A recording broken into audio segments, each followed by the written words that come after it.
Okay, all right. Hey guys, Bert here, Sunova Surfboards. This morning, we're going to be talking about the new disco. All right, get down and boogie.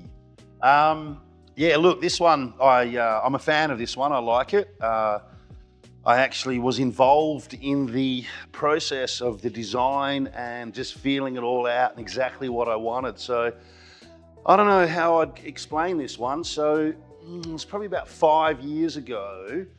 I had a bit of an accident and actually ended up cracking my pelvis, and it just kept me out of the water for a while, for about 6 months. And then when I got back, I was struggling on my sort of more rocket boards. And then I was also living down here, and we're living in what I would call longboard heaven, right? And so it's like, all right. And you know, everyone was right into this log thing, and I've never really been a fan of logs. And I'm just like, all right, that's it. I'm going down the road. I'm just going to make log after log. I'm going to try this. I'm going to try this rail. I'm going to try this rocker. I'm going to try this bottom contour. I'm going to try this combination of flat nose, this, that, all. And so seriously, I just went through so many boards, right? Anyway, eventually it was like, man, I like this rocker, but I like that outline. And then ended up coming up with this one. So let me tell you why I like it. I'll go through the design features.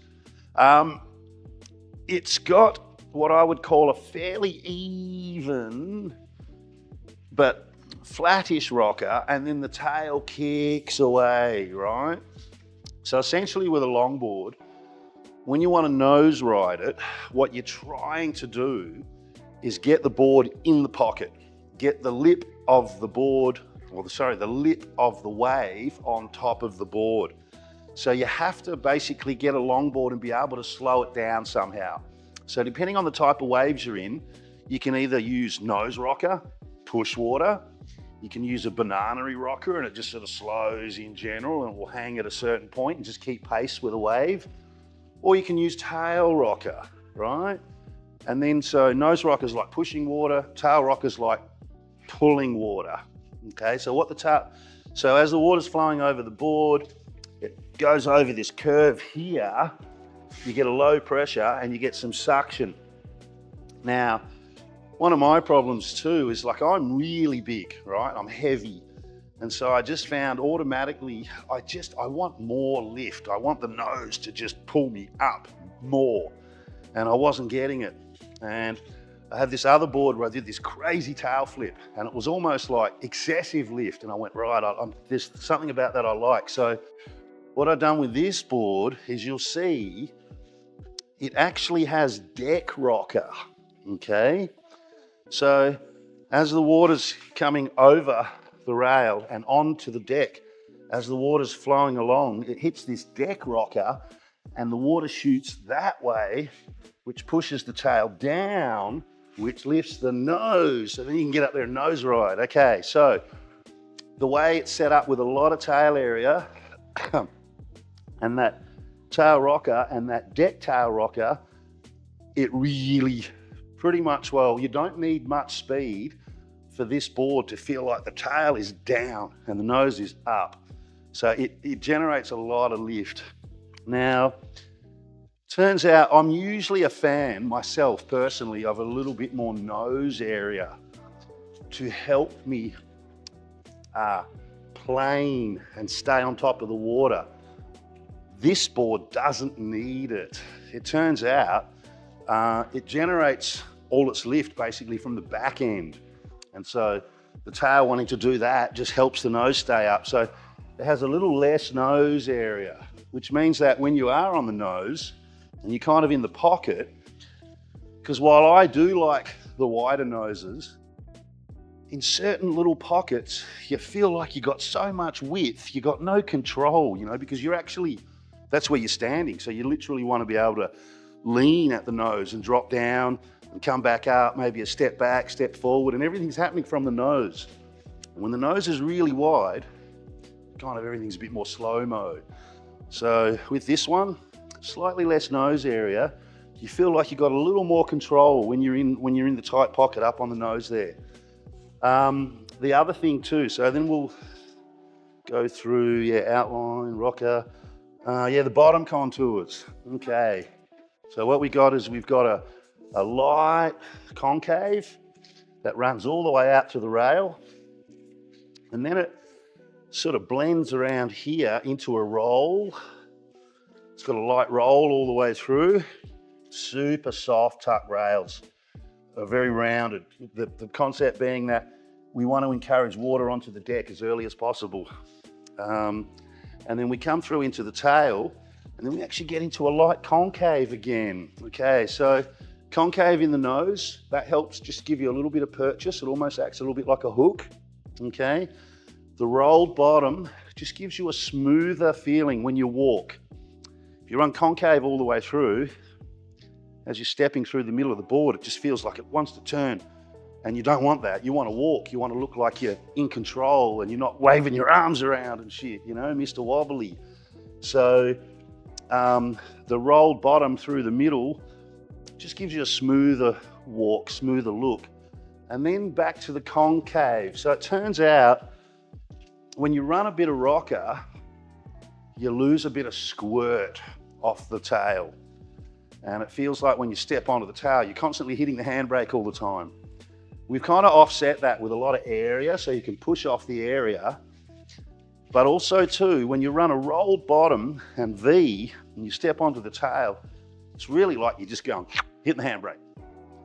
Whereas with a bit of concave out the tail, it's actually got a bit of squirt. It's got a bit of drive. Even though it's got a lot of area and it's got rocker, you can still sort of squirt it. And now part of that too is it's the combination of the rails as well. So let me explain that. So we've got the bottom contour, super soft rail, but then that rail stays soft all the way to the tail. There's no hard edges, right?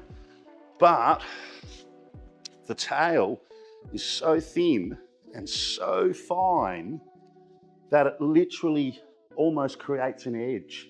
So even though we're trying to keep it traditional with no hard edges, we've almost mimicked an edge by making the tail rail super fine. So that again, combined with the concave and the super fine rail that almost mimics an edge, you get a little bit of squirt again right off the tail. So you just get a little bit of playfulness. So, wow, okay, that's about it, I think. Covered the rails. Oh, now the other thing too for me, the one thing that, so what I found with this rocker anyway, was I found that it was a nice, comfortable rocker where you're on the nose, you take 2 steps back, and when you come to the middle, it's super free and just so playful. And then 2 steps forward and you're back on the nose again.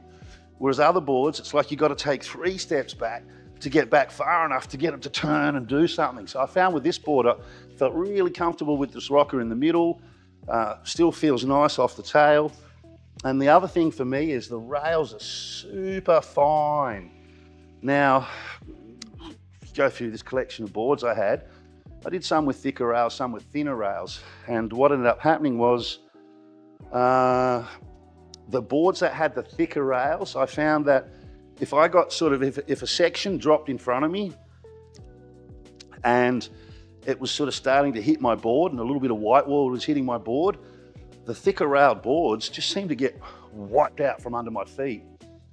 Whereas when that same situation happened with the real thin rails, the rails just sliced through the white water and sliced through the bumps and sliced through the foam, and it didn't have this sideways effect on the board. Now the other thing I really like too is you really seem to feel the takeoff speed. You paddle, you take off, and you're sort of cutting across a wave, and because the rail is so thin, it just knifes through the water, and you really just feel the speed when the waves are soft. So, all right, so the waves. Look, typically, because it's got a lot of area, got a lot of squirt off the back foot, it generates a lot of lift at low speed. Typically, it's a small wave board. So small waves, soft waves. Around here, it's great. What could I compare it to? Oh, look, Western Australia, Perth metro area, certain spots on the east coast of Australia, California, you know, places where you don't have insane power, you just got nice, long, rolling, soft waves. This is definitely gonna do it. And then who it's gonna suit? Well, realistically, it's gonna suit anyone who wants to ride a longboard. Well, there's the focus on traditional, but we've a little bit of trickery. I don't even know how to classify this board, like it's definitely, it's got all the traditional elements, but we've tried to sneak in a bit of performance in different ways. So, look, I think at the end of the day, this board suits everybody, but it's just a matter of choosing it for the appropriate location. So really it just comes down to certain waves, not too big, softer, more open, nice rolly waves, just good longboard waves. Yeah. So, all right, that's it. That's the rundown on the Disco. And the Disco, yeah, how did it get its name? I don't know. I think a customer just made it up. Wasn't my idea. So the name stuck, the Disco.